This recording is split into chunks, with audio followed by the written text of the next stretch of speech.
Oke, baik, saya akan share ya. Itu saya.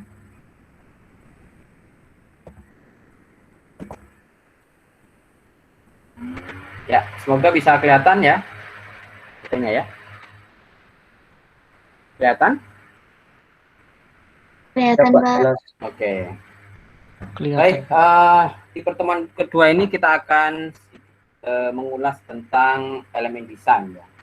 Nah, teori-teori ini saya sadur banyak dari bukunya Alan Hashimoto dan Mike Clayton itu ya, Visual Design Fundamental.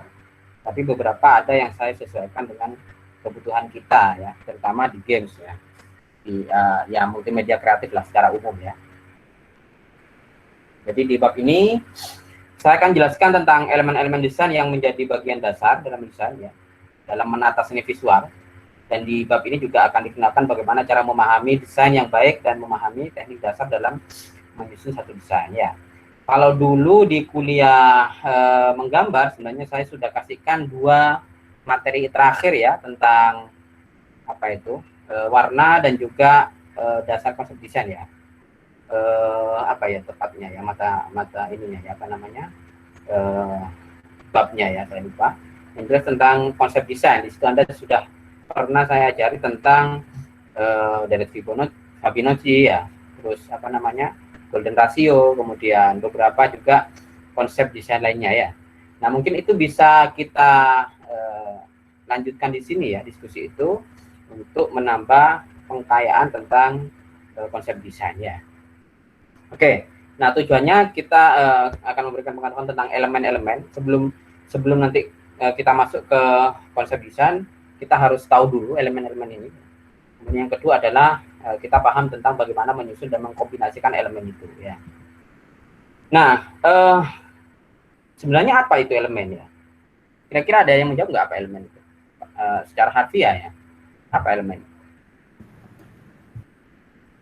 Elemen itu semacam penyusun, Pak. Penyusun ya. Ya, secara mungkin penyusun ya. Nah, ada juga dulu namanya elemen band ya, itu beda ya. Itu grup band. Ada yang masih tahu ya elemen. Apalagi ya selain apa namanya penyusun apa? Kata lainnya apa? Hal yang harus ada, Pak. Penyusun.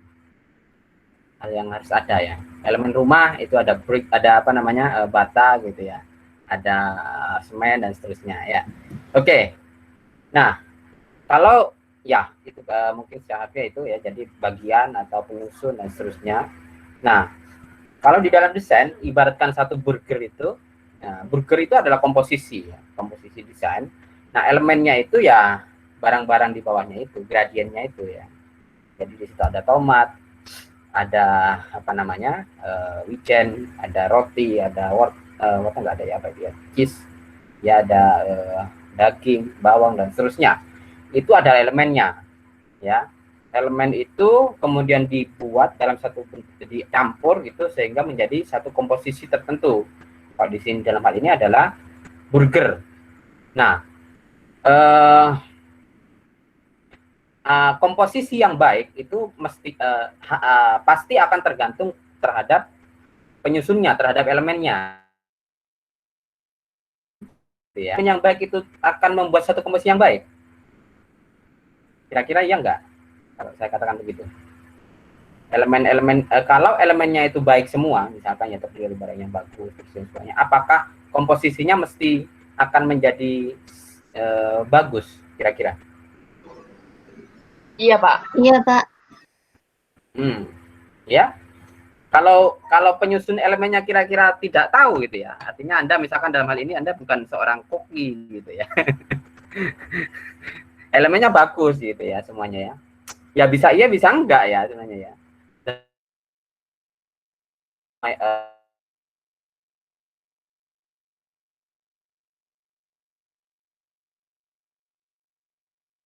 Ilmunya enggak bagus ya. Ya bisa acak adul juga gitu. Kalau di burger ini mungkin bisa apa namanya rotinya di bawah gitu ya, atau apa ya, atau mungkin bawangnya sama tomat diulek gitu ya, kan tidak apa cita rasanya tidak muncul akhirnya gitu ya. Jadi punya keahlian dalam meramu elemen-elemen itu gitu ya. Nah, sebaliknya sebagus apapun komposer, kalau tidak elemennya itu tidak bagus gitu ya, atau hanya dibatasi misalkan ya, ya tidak sebagus yang komposisi yang lengkap misalkan ya. Anda hanya dikasih misalkan garis gitu ya, sama ini suruh membuat desain yang bagus ya, pasti akan terbatas gitu ya. Namun di dalam desain mungkin sedikit berbeda dengan makanan gitu ya. Ada beberapa komposer yang menggunakan elemen seadanya saja, tapi hasilnya dianggap luar biasa karena dilihat dari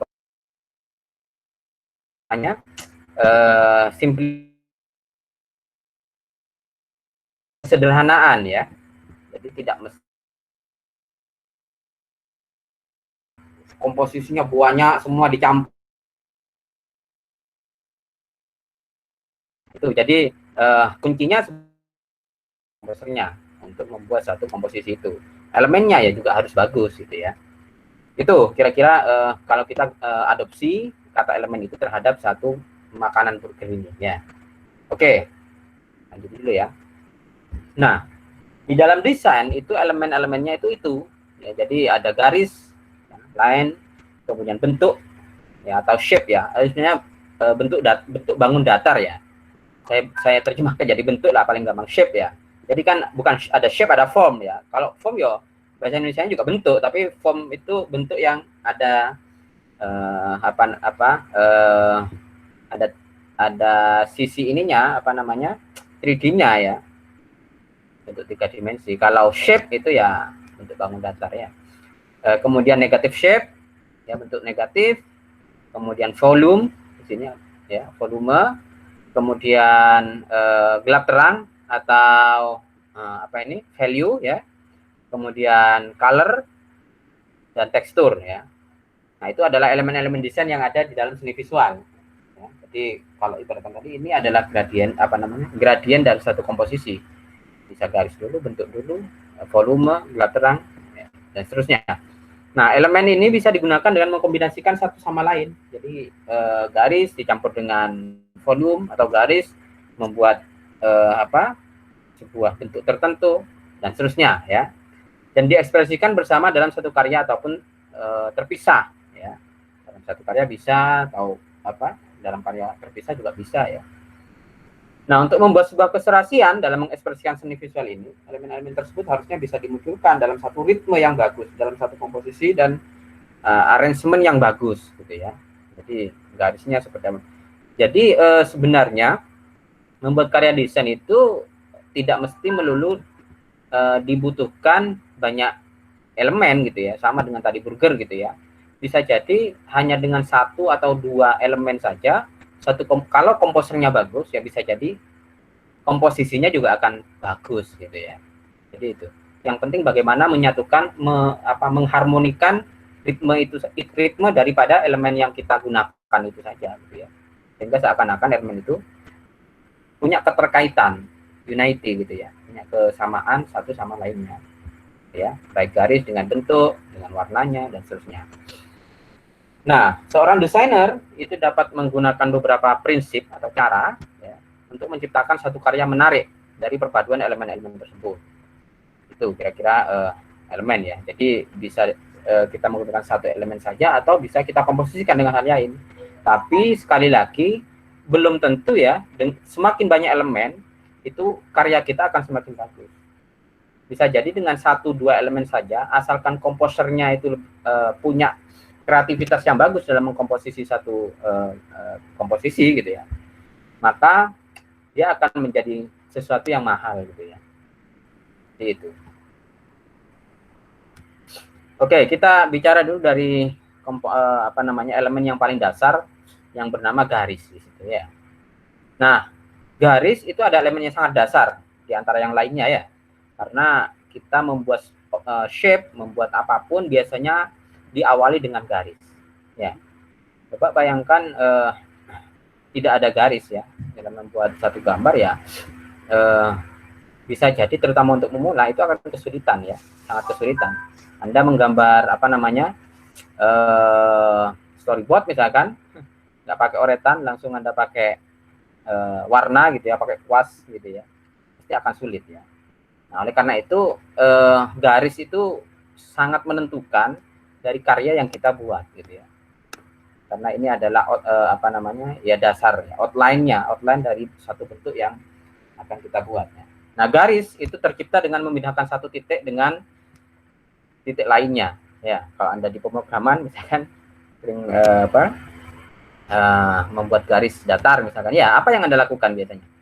Ya, pertama menentukan kuadratnya dulu ya, apa namanya, eksisnya dulu, x sama y-nya misalkan x-nya 2,3 misalkan ya, kemudian di sebelah kanannya adalah 5,6 misalkan, kemudian line gitu ya, sehingga dari titik itu nyambung ke titik yang satunya. Nah, itu yang disebut dengan garis secara matematis ya. Ya, jadi punya panjang sebenarnya kalau dibilang berarah itu tergantung arsirannya ya. Kalau kita merujuk kepada definisi fisika, sebenarnya garis itu berbeda dengan vektor ya. Ini yang dimaksud mungkin vektor ya. Vektor itu yang punya arah kan ya, punya arah. Oke, dari baik vertikal atau horizontal, diagonal atau melingkar dan sebagainya. Baik begini, diagonal, vertikal, atau meliuk dan sebagainya. Atau yang dash, apa kita bilangnya itu dash line ya, garis putus-putus ya. Jadi itu juga bagian variasi dari line ya. Jadi nah, banyak desainer menjadikan line itu atau garis itu sebagai oretan awal dalam memproses desain ya, sebagai sketsa. Meskipun mungkin karya yang kita ciptakan tidak mengandung garis gitu Pak, nggak ada outline-nya, tapi biasanya bagi desainer itu mesti akan membuat sketsanya dulu. Sketsa itu kalau tidak dari garis dari apa gitu ya. Meskipun mungkin garis nanti ditindih oleh elemen lainnya seperti teksturnya, tekstur yang diberikan loh ya, atau ditindih oleh warna dan seterusnya. Tapi yang sangat menentukan apa namanya dari berbagai hal yang kita desain adalah line atau garis ya. Ini contoh beberapa sketsa yang dibentuk dari garis ya. Nah, dari garis ini muncul satu lagi yaitu shape ya. Karena line sama shape itu sesuatu yang tidak bisa dipisahkan ya. Shape itu sebenarnya adalah apa namanya? Enclosed line ya. Jadi line yang kemudian menyatu terhadap line lainnya gitu ya. Kalau kita bermain di Photoshop atau lainnya, kalau line itu belum enclosed, maka kita nggak bisa ngasih warna kan ya. Salah satu line menjadi shape itu kalau satu titik line itu kemudian enclosed apa namanya ya, menyatu gitu ya, apa namanya apa, tidak ada bolongnya gitu ya, dia saling menyatu, kemudian di situ kita baru bisa memberikan warna. Nah, sesuatu yang bisa diberikan warna itu sudah bisa kita bilang sebagai shape ya. Jadi ruang yang ada di antara yang dibentuk oleh line itu kita sebut dengan shapes ya. Oke, ini contoh sketsa dari line. Kemudian ini arsiran garis juga. Ingat bahwa cara kita membuat desain ya, membuat oretan arah itu sangat berpengaruh terhadap karakteristik gambar yang kita buat atau desain yang kita buat ya. Mengarsir di begini sama begini ya akan berbeda cita rasanya ya dan hasilnya. Ya, ini contoh beberapa garis yang diarsir bersama dan membentuk elemen baru.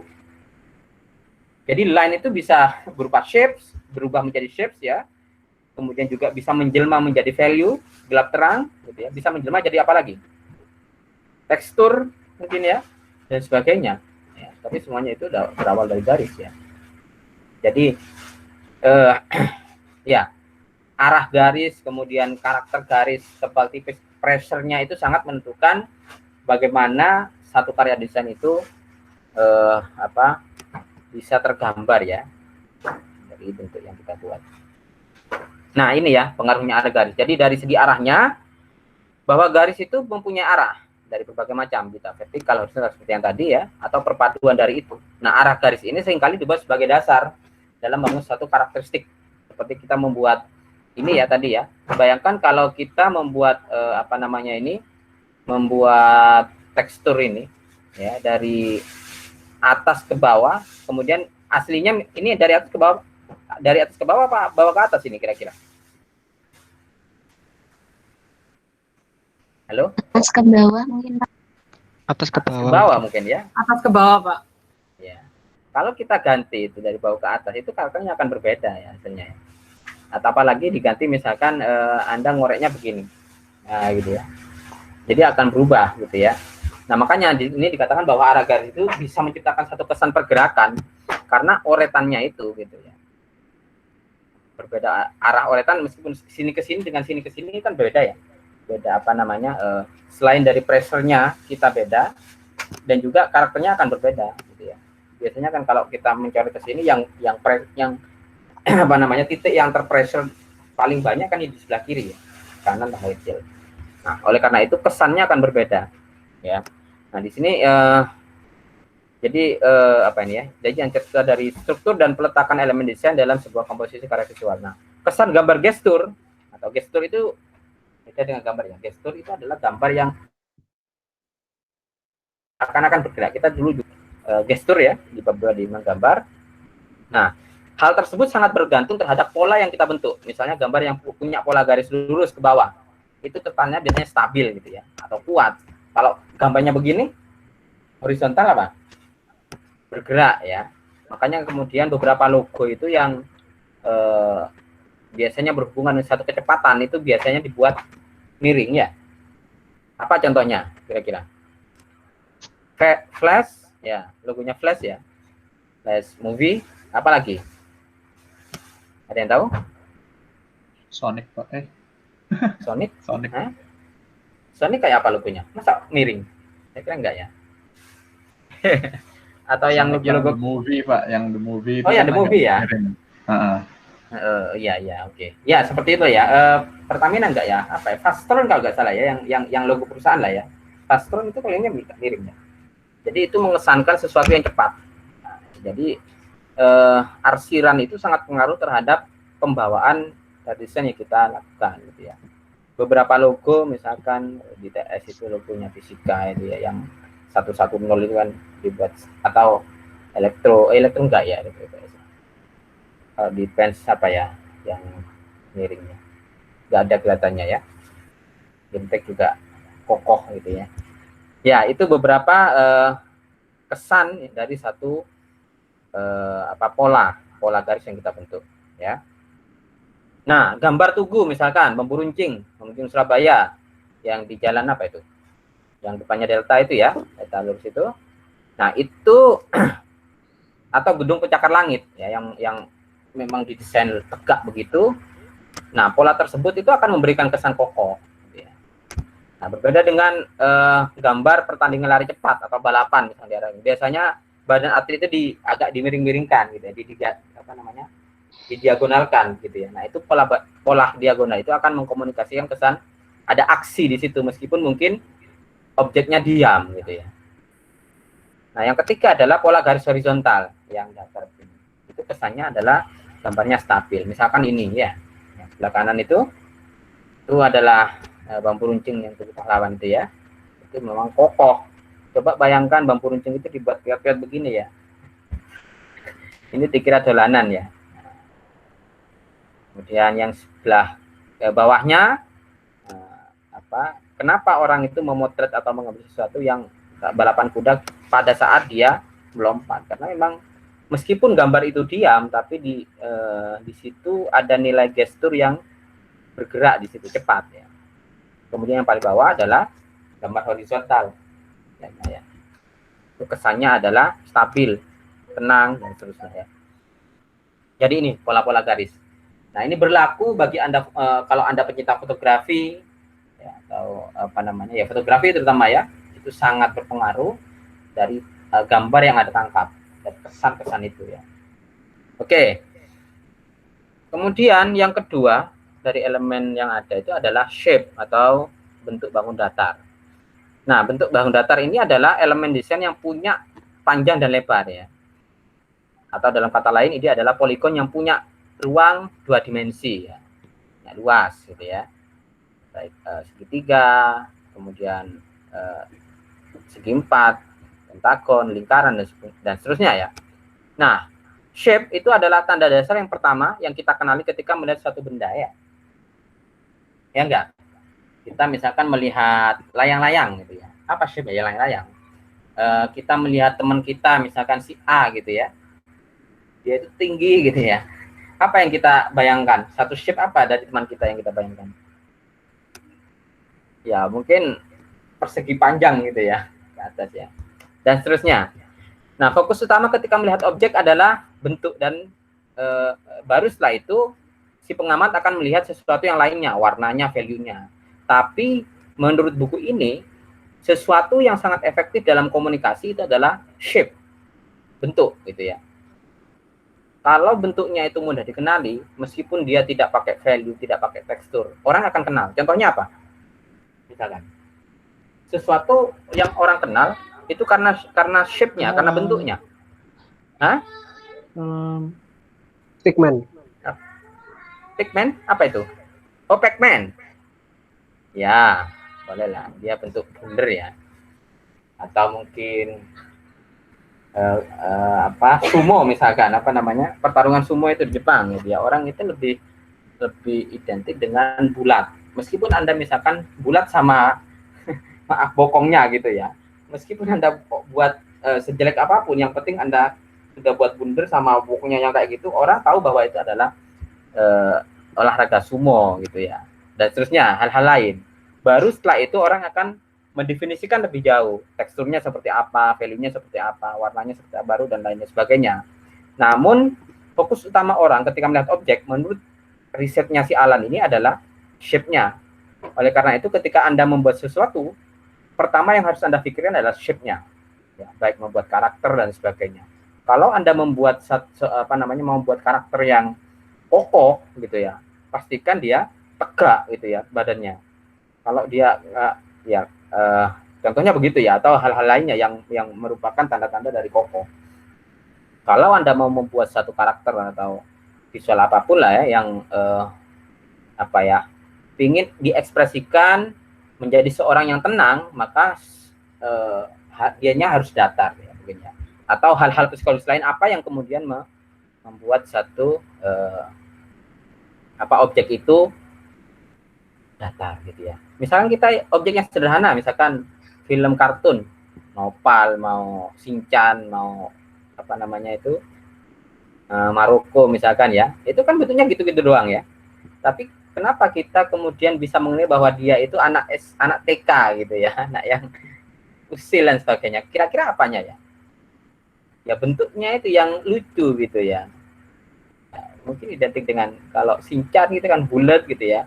Apanya ya, dari pipinya itu ya, pipinya yang kayak bakpao begitu ya. Itu kan hal-hal yang cepat orang akan menangkapnya bahwa itu adalah ciri dari bayi, dari anak, bukan bayi karena anak kecil lah ya, anak kecil. Jadi hal-hal itu harus ditonjolkan lebih dulu, baru Anda berpikir hal lain ya, shape-nya seperti apa, warnanya seperti apa, value-nya seperti apa dan sebagainya. Tapi shape itu adalah kunci dari keberhasilan Anda memperkenalkan komunikasi bentuk ya terhadap viewers ya. Nah, dengan identitas bentuk saja umumnya kita sudah bisa mengenali. Ya, meskipun itu hanya bayangan gitu ya. Ya enggak ya? Kita misalnya punya teman ya, gede gitu ya. Sebelum muncul aja habis ketok bayangannya gitu kenal. Oh, itu si Ano ya. Si Adlin ya. Si siapa misalkan? Siapa kan yang gede ya? Ya, atau siapa gitu ya. Oh, Ano tiba-tiba datang gitu ya. Guru misalnya, oh itu Miftah gitu ya. Dan seterusnya. Jadi memang itu yang perlu Anda pikirkan ketika Anda membuat satu objek gitu ya, karakter atau apa aja lah yang di games ya, atau mau games mau animasi dan sebagainya ya. Jadi identitas bentuknya itu harus clear ya, harus mudah dikomunikasikan dan harus jelas bahwa dia seseorang karakternya seperti apa, loyo, lembek, kuat, tangguh dan sebagainya, itu dari shape. Ya, jadi oleh karenanya bentuk atau shape itu adalah komunikasi yang sangat efektif dalam seni visual ya. Seseorang akan lebih, kalau dulu grafis yang belum secanggih sekarang ya, saya sangat kenal bahwa misalkan siapa dulu superhero misalkan Zoro ya, itu sangat terkenal dengan mungkin segitiganya, dengan topinya ya segitiga dan seterusnya ya. Dulu misalkan juga orang-orang musuhnya Batman dan sebagainya itu biasanya bentuknya lancip-lancip ya, apa hidungnya dan sebagainya itu ya, pencuri ini lancip ya. Nah itu sebenarnya komunikasi yang dibentuk dengan shape gitu ya. Orang mengenalkan bahwa oh seorang pencuri di dalam film kartun itu identik dengan seorang yang lancip misalkan ya, dan seterusnya gitu. Itu apa namanya sepenangkapan saya waktu kecil gitu ya. Nah itu penting itu, jadi komunikasi semacam itu. Oke.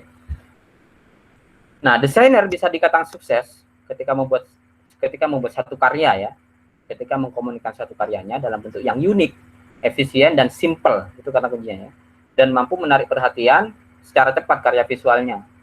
Nah itu bagaimana ya, dengan bentuk yang bagus itu ya, Anda bisa riset aja coba ya, kira-kira orang itu sejauh mana kenal karakter atau objek apapun yang Anda buat, kemudian Anda implementasikan di games atau animasi dan sebagainya, orang bisa ini nggak, bisa kenal nggak, bisa nggak membedakan bahwa ini si A, ini si B dan seterusnya. Nah kalau kenal, kalau bisa, berarti karya visual kalian sudah bagus dan mampu dikomunikasikan dengan cepat oleh viewer itu. Nah kemudian dari karya visual yang dibentuk efektif tersebut juga mampu berikan pesan visual secara langsung dan cepat ya, kalau kita bisa mengkomunikasikan dengan bentuk yang unik tadi, yang simple maksudnya. Nah bentuk dapat desain dengan berbagai cara, bisa dengan realis, distorsi, stylish, abstraksi ataupun yang non objektif ini ya. Jadi shape itu ada banyak model dalam desain. Yang pertama adalah realis.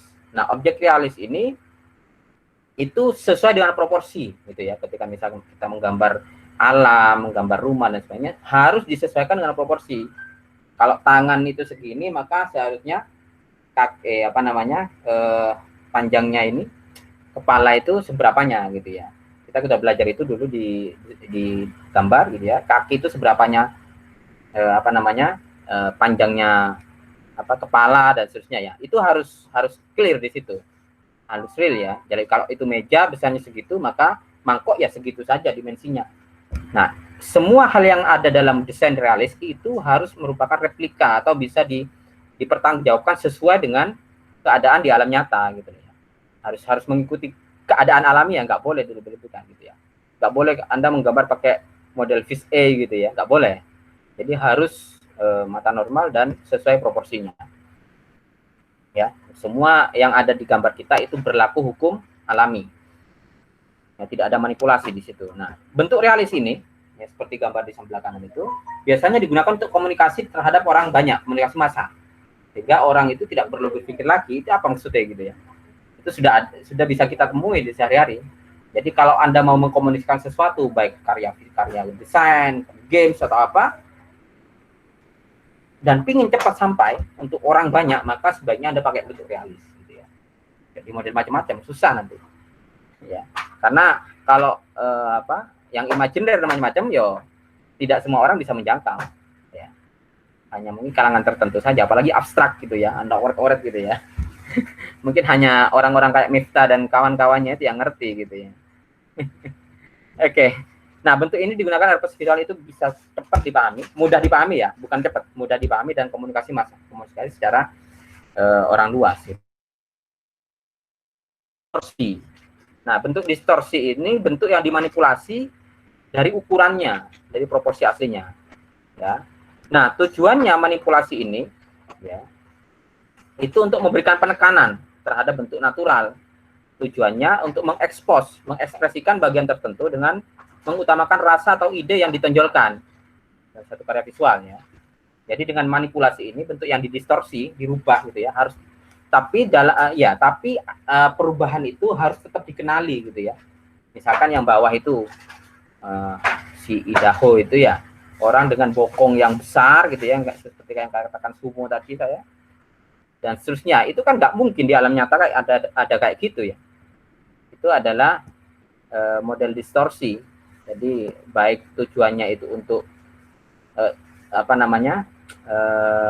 istilahnya kalau kita melebih-lebihkan itu menghiperbolakan ya sesuatu atau hal lain, tapi tujuan umumnya itu untuk menonjolkan satu ekspresi tertentu ya, sama dengan misalkan Pinocchio gitu ya, hidung panjang atau apalah misalnya, dan lain-lain ya. Misalkan di sebelah kiri itu adalah orang dengan kaki yang panjang dan seterusnya. Itu adalah bentuk-bentuk hiperbolik yang kita sebut di sini adalah desain distorsi ya.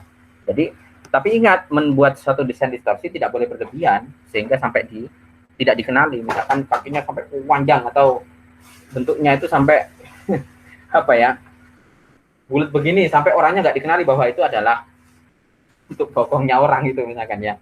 Itu nggak boleh kayak gitu. Distorsi boleh melebih-lebihkan tapi tetap ada batasannya. Tidak boleh sampai bentuk aslinya nggak dikenali gitu ya. Itu distorsi. Boleh gitu ya. Mau realis, distorsi boleh. Distorsi untuk menonjolkan saja, untuk membuat satu penekanan terhadap satu bentuk ya. Misalkan hidungnya mancung dan seterusnya, itu kan penekanan ya. Ketiga adalah abstraksi. Ini yang mungkin akan banyak kita pelajari nanti di proyek. Nah, bentuk abstraksi ini adalah proses reduksi, pengurangan ya terhadap bentuk alamiah. Kalau tadi kita berbicara yang pertama adalah alami, yang ini adalah proses reduksi. Jadi tidak semuanya yang ada di alam disampaikan. Misalkan botol ini ya, semua ciri-cirinya ini disampaikan. Ya enggak boleh dalam abstraksi. Abstraksi itu hanya mengambil inisialnya saja gitu ya. Makanya di situ ada proses reduksi dari benda nyata. Ya. Apa tujuannya ya tadi? Agar dia bisa sederhana dan komunikasinya bisa cepat gitu ya.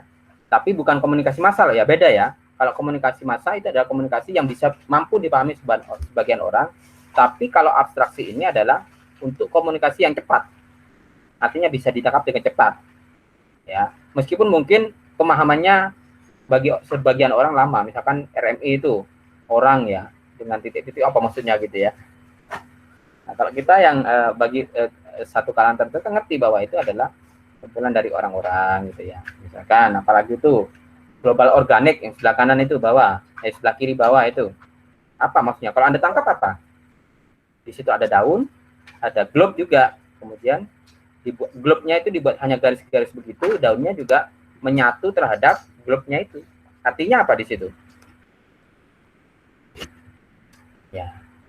Artinya adalah apa ya, organik, sebuah gerakan organik dalam entah perusahaan atau apa ya, dalam lingkup global gitu ya, baik penghijauan atau reboisasi dan sebagainya ya, kira-kira lah seputar itulah gitu loh ya, dan seterusnya yang lain juga begitu ya. Jadi itu untuk komunikasi yang mudah, kemudian kita bisa ambil kesimpulan dari dua atau beberapa objek yang dipadukan dalam satu abstraksi semacam itu.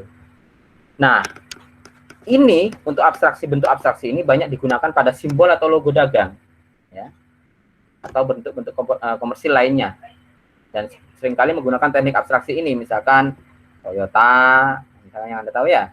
Terus kemudian apa lagi yang terkenal ya, T dengan apa, lingkaran atau bulatan itu apa bentuknya?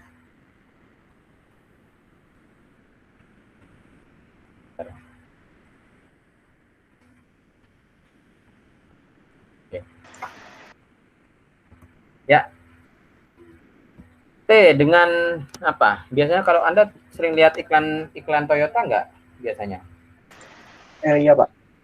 Ya, apa kira-kira Iya, Pak. maksudnya itu? Ya, Bisa apa yang Anda tangkap dari logo T itu kira-kira?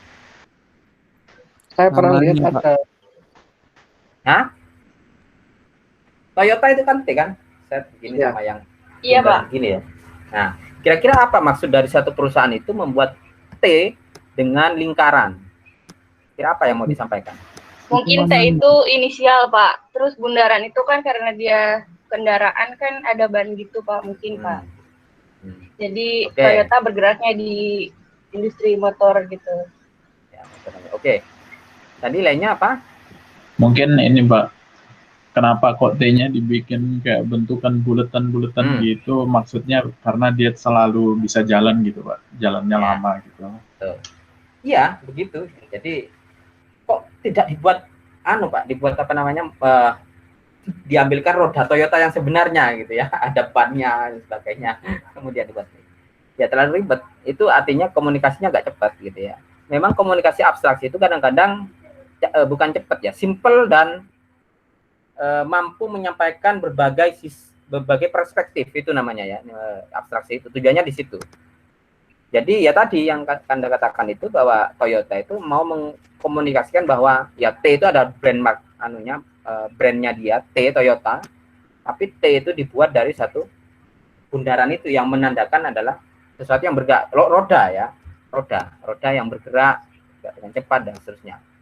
Begitu juga mungkin kalau trademark mobil ya, Hyundai misalkan ya, itu ada H, orang yang salaman ya, tahu ya logonya Hyundai ya, mobilnya Korea itu. Nah, Hyundai itu ya artinya apa di situ? Ya di situ adalah ada kerjasama dan seterusnya ya, dan sebagainya. Honda yang sepeda motor, kenapa kok kira-kira dia dibuat sayap dan seterusnya, itu kan hal-hal lainnya. Jadi itu juga bergantung terhadap visi misi dari satu perusahaan atau institusi yang ada itu, visinya kemana. Nah, proses abstraksi itu sering mewakili dari visi misi itu, biasanya begitu ya. Nah, jadi komunikasinya memang lebih rendah ya, dan biasanya ada proses reduksi. Ya kalau tadi kalau andaikan Toyota itu buat dari ban, makanya direduksi ya lingkaran saja begini. Nah, itu ya. Jadi harus ada proses reduksi di sana, pengurangan ya.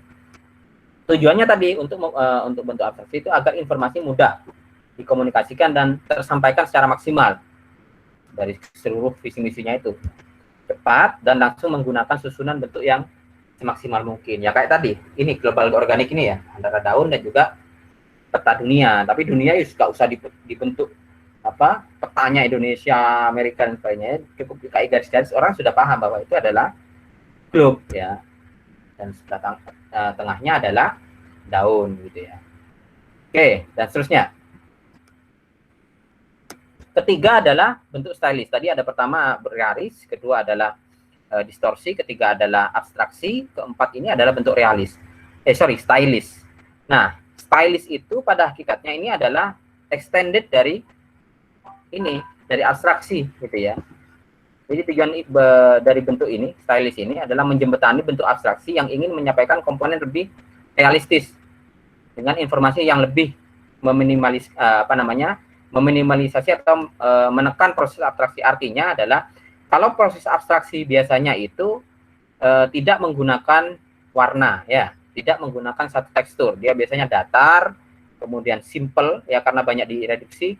Nah, namun konsekuensinya ketika orang membuat sebuah produk abstraksi itu pasti ada informasi yang hilang gitu ya, karena direduksi tadi ada informasi yang hilang. Nah, hal itu bisa dijembatani dengan model stylish ini. Jadi di stylish ini boleh ada warna, tapi tetap abstrak ya, kayak orangnya itu yang sebelah kanan itu, dia tidak perlu diperlihatkan secara utuh tampangnya kayak apa dan sebagainya ya, tetap kayak abstraksi tadi, tapi dia sudah ada efeknya begitu ya, dengan sebagainya juga begitu yang jadi ini adalah sebenarnya adalah bentuk hiperbolik dari abstraksi tadi. Konsepnya abstraksi, namun dia ingin menyampaikan pesan yang lebih dari sekedar abstraksi gitu ya, paham ya. Nah, kalau abstraksi kan harus dikurangi itu dari yang rumit menjadi hal yang sangat simpel gitu ya. Nah, stylish ini adalah solusi bagi orang yang ingin abstraksinya itu lebih dikenali, lebih dalam, lebih luas ininya, komunikasi maknanya begitu ya. Sehingga di situ ada warna, kemudian efek semacam itu dan sebagainya. Ya. Nah, banyak seniman ini menggunakan konsep stylish begini untuk membuat bentuk yang unik terhadap satu karyanya. Ya. Biasanya juga berupa bayangan semacam kayak gitu ya. Nah, konsep yang sederhana ini dapat diinterpretasikan dengan karya yang minimalis dengan membuat satu pesan khusus yang lebih jelas daripada sekedar abstraksi tadi. Nah, juga ada pesan dramatis ya di sini ya, dan sekedar yang abstraksi semacam ini. Kalau abstraksi biasanya kan dia lebih ke cerminan dari sebuah visi-visi yang besar di belakangnya itu. Kalau ini itu lebih terhadap sesuatu yang tadi saya bilang lebih dramatis ya, dari satu karya misalkan ya poster misalkan ya, poster Anda ingin tidak mau menunjukkan yang realis ya, tidak agar lebih kayak Batman misalkan ya, agar orang lebih penasaran dan sebagainya, itu cocoknya memang menggunakan bentuk stylish ya daripada abstraksi. Kalau abstraksi nanti cuman ya terlalu singkat, terlalu simple ya untuk pesan yang mau disampaikan secara dramatis ya, secara lebih. Sebaiknya memang menggunakan bentuk stylish. Jadi sekali lagi bahwa stylish ini adalah bentuk abstraksi yang di-extend agar mempunyai komunikasi yang lebih dari sekedar bentuk sederhana tadi ya. Nah, bentuk berikutnya itu adalah yang non objektif. Kalau non objektif ini adalah bentuk yang memang tidak dijumpai di alam nyata. Kalau ini kan masih ya, jadi ada gedung dan sebagainya itu. Nah, kalau non objektif ini adalah biasanya lebih kepada imajiner ya, imajinasi ya, baik misalkan yang kalau kita lihat film di Doraemon gitu ya, ada dunia masuk ke mana lacinya itu kan semuanya bentuknya adalah non objektif ya, ruang ruang waktu itu ya, dan berbagai hal. Nah, contohnya yang di bawah itu kan ya, cahaya, kemudian bentuk susunan balok dalam komputer itu juga sebenarnya bentuk non objektif ya. Tadi benar-benar nggak ada di dalam nyata ini. Nah, desain bisanya dibuat dengan mengkaburkan makna yang disampaikan serta tidak secara jelas diutarakan sehingga sulit sekali untuk diartikan. Jadi memang untuk komunikasi ini ya sama, karena orang butuh mikir ya. Ini maksudnya apa gitu ya, membuat satu karya non objektif ya. Oh, ternyata ini maksudnya Oh, ini membuat kayak kemarin di Jakarta itu ada patung apa dulu ya? Bambu misalkan ya. Itu hampir semuanya non objektif itu. Bambu yang dibuat kayak apa kemarin ya, atau mungkin bentuk-bentuk ada banyak di Bali mungkin ya, beberapa bentuk yang tidak secara verbal tidak secara real diutarakan bahwa itu bentuknya misalkan palu apa ya. Jadi itu namanya bentuk non objektif ya. Nah, desain non objektif itu yang sukses itu adalah desain yang mampu membawakan emosi. Jadi fokusnya ke situ ya, bagaimana orang yang melihatnya itu terbawa emosinya dan tidak perlu dipahami maknanya gitu ya, misalkan ya aliran air, aliran wave misalkan atau dan sebagainya yang enggak ada yang bisa Anda imajinasikan dalam satu bentuk-bentuk tertentu. Itu non objektif ya. Nah, jadi tekankanlah karya yang dibuat itu terhadap kemudahan si penglihat dengan merasakan warna, bentuk atau kontrasnya ya. Misalkan di situ ya ditekankan pada variasi peletakannya, tipe bentuknya, dan relasi antar warnanya satu sama lainnya. Di sebelah kiri itu adalah gambar non objektif yang dikembangkan dari desain fotografi digital yang orang lewat, kendaraan lewat biasanya ya. Anda pakai biasanya kalau orang-orang fotografi pakai ini ya, shutter speed-nya dikecilkan ya, sehingga itu laju mobil dan sebagainya itu kan kelihatan cahayanya itu ya. Nah, yang sebelah kanan ada 3D virtual yang laju mobil itu ternyata enggak. Kalau dalam dunia itu nggak bisa, maksudnya di alam nyata itu nggak, kalau kita lihat dengan mata telanjang kita nggak nangkap gitu ya. Jadi imajinasi yang kemudian diartikan sebagai kecepatan dan gitu ya, dan sebagainya ya.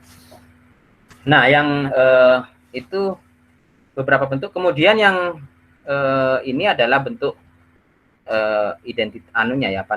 kelompok bentuknya.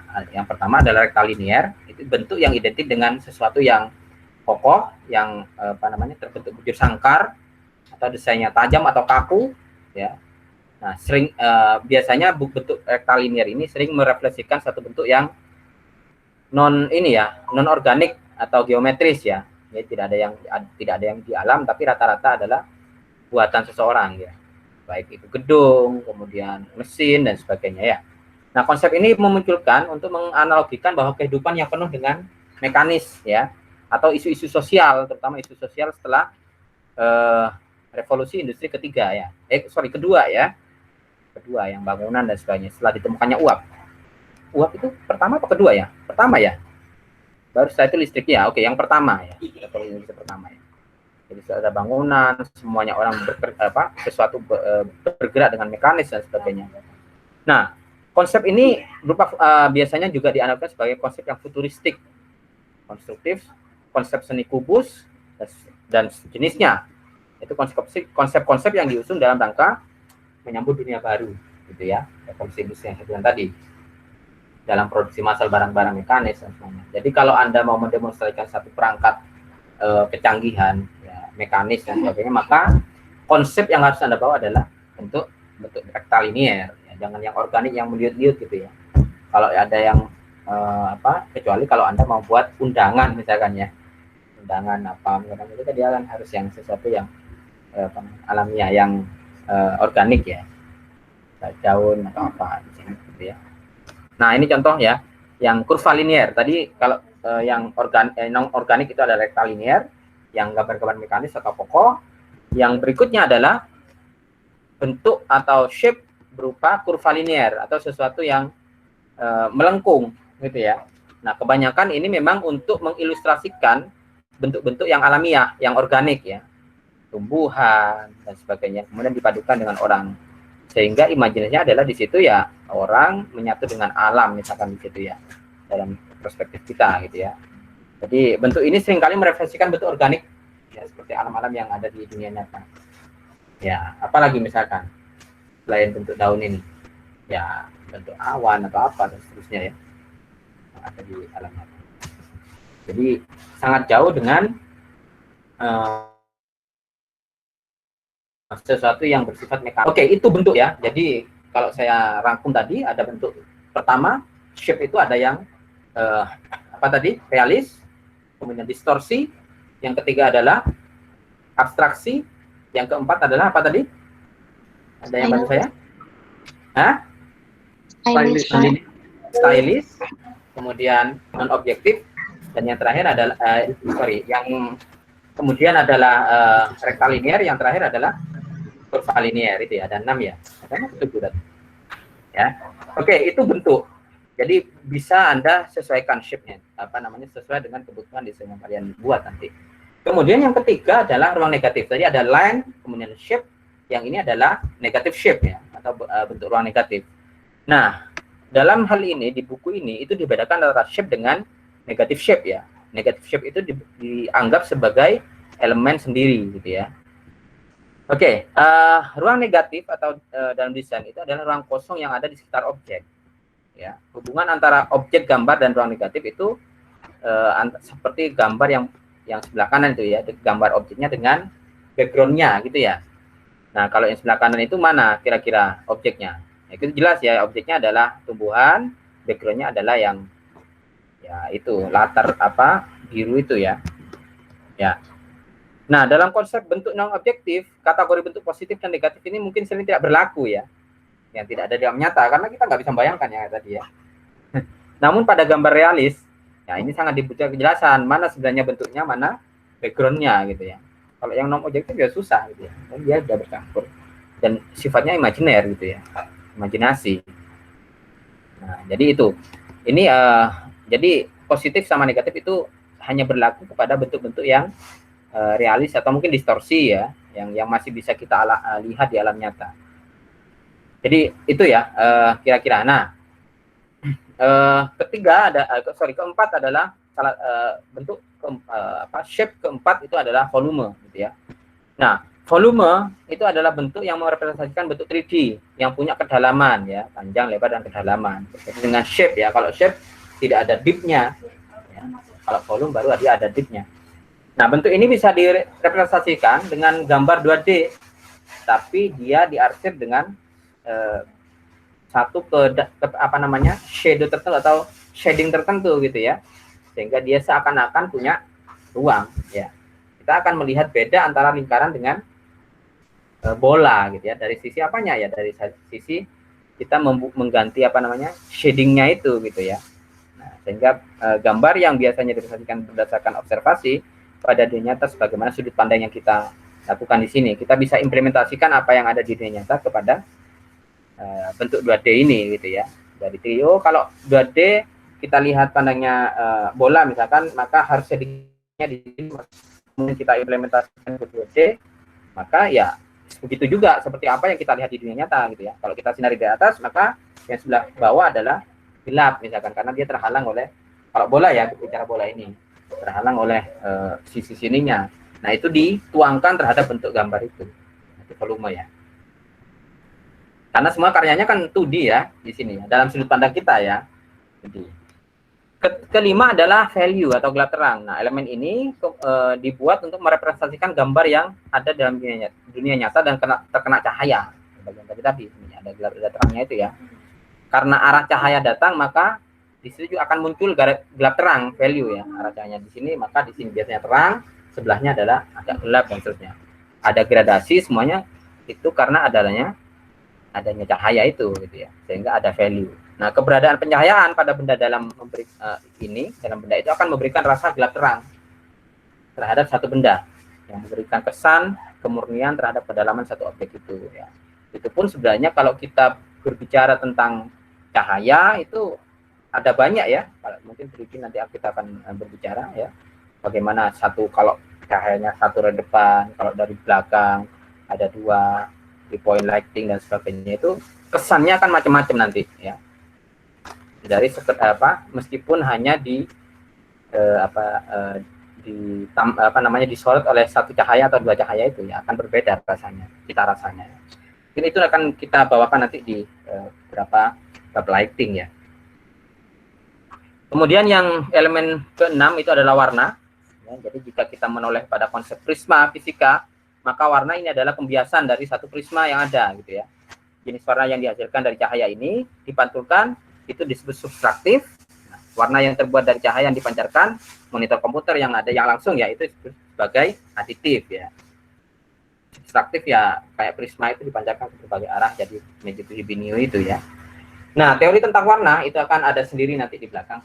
Nah, kemudian ini saya agak cepat aja karena mau maghrib. Elemen ketujuh adalah tekstur ya. Tekstur itu ada 2 di sini, ada yang taktil, ada yang tersirat ya. Jadi yang taktil itu ada berarti dia benar-benar sesuai dengan keadaannya. Misalkan yang sebelah kanan itu batu ya, batu di teksturnya kita lihat apa itu ya, pasir ya, yang kasar. Nah, maka kalau dalam bentuk tekstur yang sesungguhnya itu ya, taktil itu ya dikasih pasir sungguhan gitu ya, dikasih pasir sungguhan. Bentar, ada yang masuk katanya. Oke, kalau tersirat ya, itu ya atau implat ya, itu hanya bagaimana kita mengilustrasikan pasir itu terhadap benda yang kita buat, baik pakai cat air dan sebagainya ya, sehingga seakan-akan orang melihat itu benar-benar rasa pasir gitu ya. Jadi nah lebih gampang mana sebenarnya kalau ada ya yang taktil ya, tapi kan tidak semua mampu kita taktilkan ya. Kita membuat karya apa misalkan ya, langsung kita warnai pakai pasir misalkan, kan ada effort lebih ya. Nah, kalau misalkan Anda bisa tersirat, membuat tekstur dari bolpen biasa menjadi pasir gitu ya, nah itu ya butuh keahlian gitu ya, butuh keahlian khusus. Tapi sama-sama kesannya, komunikasinya dan sebagainya sama ya. Jadi itu aja. Jadi salah satu elemen desain yang bisa kita masukkan di dalam desain itu adalah tekstur ya. Nah, tekstur taktil itu adalah hal-hal yang nyata, benar-benar ada, kondisinya sesuai dengan yang apa adanya. Sedangkan yang tersirat atau implied itu tekstur yang hanya bisa dirasakan dalam penglihatan saja. Oh, ini permukaan pasir, oh ini permukaan halus, oh ini permukaan licin.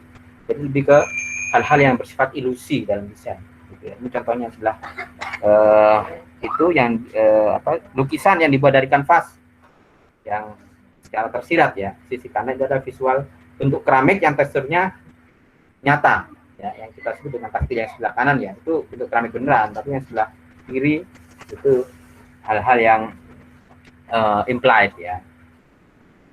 Oke, itu kira-kira. Jadi di sini dikatakan ada berbagai macam shape yang bisa kita lakukan, berbagai macam elemen ya. Jadi salah satunya adalah garis dengan bentuk halnya tadi, kemudian bentuk, tekstur, volume, value, warna, dan seterusnya ya. Nah, ini kemudian yang bisa kita desain menjadi satu komposisi.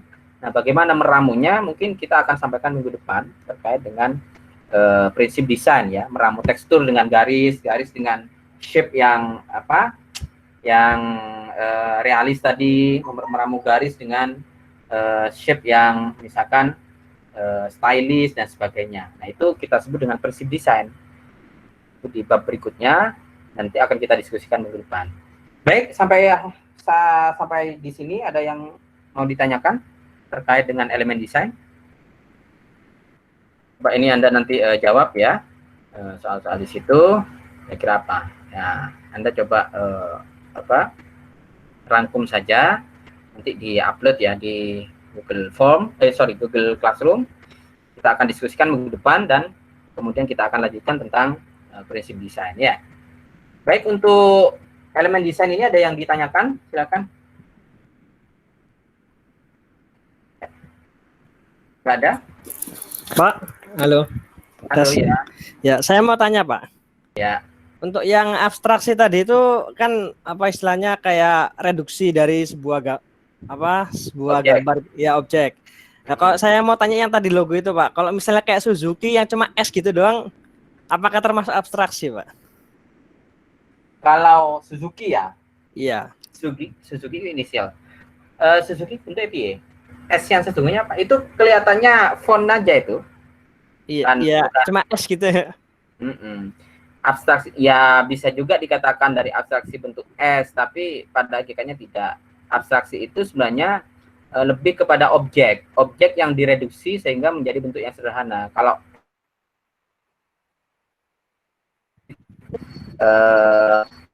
alfabet saja gitu ya. Oh iya. Saya kira tidak. Kalau dalam konsep di sini itu belum bisa dikatakan abstraksi. Ya. Dia hanya inisial saja. Ya. Iya, Pak. Oke. Ya, ada yang lain? Yang bagus saya kira. Ada ya. Ya, jadi contoh salah satu ciri abstraksi kita bisa melihat membuat sudut pandang dari objek yang direpresentasikan. Misalkan tadi yang saya katakan Toyota itu ya, dari T, kemudian H dari Hyundai dari orang Salaman membentuk objek H dan seterusnya. Nah, kalau misalkan Suzuki itu dibentuk dari sayap misalkan, nah itu baru bisa dikatakan abstraksi karena kita tahu objeknya kemudian dari sini. Nanti ada berbagai macam abstraksi yang ada gitu ya. Itu namanya abstraksi campuran itu antara shape dengan letter form. Itu ada salah satu bagiannya abstraksi letter form dengan shape. Kalau Suzuki, andaikan Suzuki itu dibentuk misalkan S-nya itu dari misal sayap atau apa ya, itu baru bisa dikatakan abstraksi. Dalam bukunya Alan ini ya, saya nggak tahu dalam pembahasan lainnya. Nah, kalau hanya berupa S doang gitu ya, yang merupakan inisial tok, tapi tidak ada objek lainnya di situ, itu belum, kalau dalam prinsipnya Alan di sini belum bisa dikatakan abstraksi. Kira-kira begitu. Oke, ada lain? Pertanyaannya bagus. Futuristik pertanyaannya ya. Itu masih akan saya jelaskan di bab berikutnya tentang abstraksi ini. Terutama tentang kombinasi tentang letter form dengan objek yang menjadi bentuk abstraksi gabungan nanti. Oke?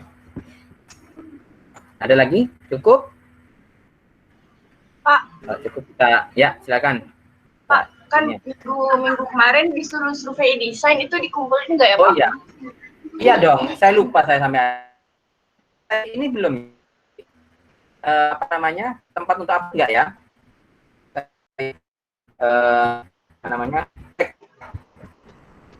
Sudah ya? Halo? Suaranya sudah, Pak. Tempat untuk uploadnya belum, Pak. Sudah masih putus-putus nggak? Sudah nggak ya? Sudah nggak, Pak? Sudah nggak, Pak? Belum saya kasih tempat untuk upload ya? Belum, Pak. Belum, Pak. Oke, habis upload ya, biar saya baca gitu ya. Kira-kira sejauh mana Anda telah membuat karya contohnya, sehingga saya bisa memetakan gitu ya. Oke ya? Iya, Pak. Oke. Baik, terima kasih sudah diingatkan, Mbak Yumia. Ya, Pak. Makasih juga, Pak. Ya. Oh, DFV. Oke. Besok kalau saya kelupaan tolong tolong diingatin. Oke, saya buat sekarang deh biar ingat. Silakan kalau ada pertanyaan lagi sambil saya buat tempat untuk upload ini. Assignment. Kumpulkan.